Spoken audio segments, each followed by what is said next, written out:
ಎಲ್ಲಾರ್ಗೂ ನಮಸ್ಕಾರ. ಎಲ್ಲಾರು ಸೋಷಿಯಲ್ ಮೀಡಿಯಾದಾಗ ಮತ್ತೆ ನ್ಯೂಸ್ ನಾಗ ನೋಡಿರ್ತೀರಿ ಮುಕ್ಳೆಪ್ಪ ಲವ್ ಜಿಹಾದ್ ಅಂತೇಳಿ. ನಾ ಯಾವ್ದೇ ತರದ ಲವ್ ಜಿಹಾದ್ ಮಾಡಿಲ್ಲ. ನಾವ್ ಇಬ್ರು ಇಷ್ಟಪಟ್ಟ ಮದುವೆ ಆಗಿದ್ದೈತಿ. ಮತ್ತ ನಾವ್ ಯಾವ್ದೇ ತರದ ಮತಾಂತರ ಮಾಡ್ಕೊಂಡಿಲ್ಲ. ಇವ್ರು ಯಾವ ಧರ್ಮದೊಳಗ್ ಹುಟ್ಟ್ಯಾರಲ್ಲ ಅದ ಧರ್ಮದೊಳಗ್ ಹೋಗ್ತಾರ ಕಡೆ ತನಕನು. ನಾ ಯಾವ ಧರ್ಮದೊಳಗ್ ಹುಟ್ಟೇನಲ್ಲ ನಾನು ಕಡೆ ತನಕನು ಅದ ಧರ್ಮದೊಳಗ್ ಹೋಗ್ತೇನಿ. ಯಾವ್ದೇ ತರ ಮತಾಂತರ ಮಾಡುದಿಲ್ಲ. ಮತ್ತ ನಮ್ಮ ಕಲಾವಿದ್ರ ಒಳಗ ಜಾತಿ ಧರ್ಮ ಯಾವ್ದು ತರಾಕ್ ಹೋಗ್ಬೇಡ್ರಿ. ನಾ ಕರ್ನಾಟಕ ಒಳಗ ಹುಟ್ಟೇನಂದ್ರ ನಾನು ಒಬ್ಬ ಕನ್ನಡಿಗನ, ನಾನು ಒಬ್ಬ ಹಿಂದೂನ ಹೆಮ್ಮೆ ಅಂತ ಹೇಳ್ಕೊತೀನಿ. ನಾನು ಕನ್ನಡಿಗ ಹಿಂದೂ ಅಂತ ಹೇಳಿ. ಮತ್ತ ಯಾವ್ದೇ ತರ ನಮ್ಗ ಕಿರಿಕಿರಿ ಮಾಡುದು, ಯಾವ್ದೇ ತರ ವಿಡಿಯೋಸ್ ಮಾಡಿ ಹಾಕುದು ಯಾರು ಮಾಡಾಕ್ ಹೋಗ್ಬೇಡ್ರಿ. ನಮ್ಗ ಬದುಕಾಕ್ ಬಿಡ್ರಿ ಅಂತ ಹೇಳಿ ಕೇಳ್ಕೊತೀನಿ. ಇಷ್ಟ ಕೇಳ್ಕೊಳ್ಳೋದ್ನ ಮತ್ತೇನಿಲ್ಲ. ಧನ್ಯವಾದಗಳು. ನಾನು ಅದ ಕೇಳ್ಕೊತೀನ್ರಿ ಫ್ರೆಂಡ್ಸ್.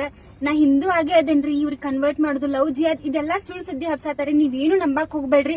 ಮೊದ್ಲಿನ ಮುಕ್ಳಪ್ಪನ್ ಹೆಂಗ್ ನೋಡಿದ್ರಿ ಈಗ ಮುಕ್ಳಪ್ಪನ್ ಹಂಗ ನೋಡ್ರಿ. ನಿಮ್ ಕೈ ಮುಗಿದ್ ಕೇಳ್ಕೊತೀನಿ, ನಮಗ್ ಬದುಕಾಕ್ ಬಿಡ್ರಿ. ನಾವಿಬ್ರು ಒಪ್ಪಿ ಮದ್ವೆ ಆಗಿವಿ. ಯಾರ್ ಮೈಂಡ್ ವಾಶ್ ಯಾರ್ ಫೋರ್ಸ್ ಏನು ಮಾಡಿಲ್ರಿ, ಏನೇನು ಮಾಡಿಲ್ಲ. ಸುಮ್ಮನೆ ಸುಳ್ಳು ಸುದ್ದಿ ಹಬ್ಸಾತಾರ.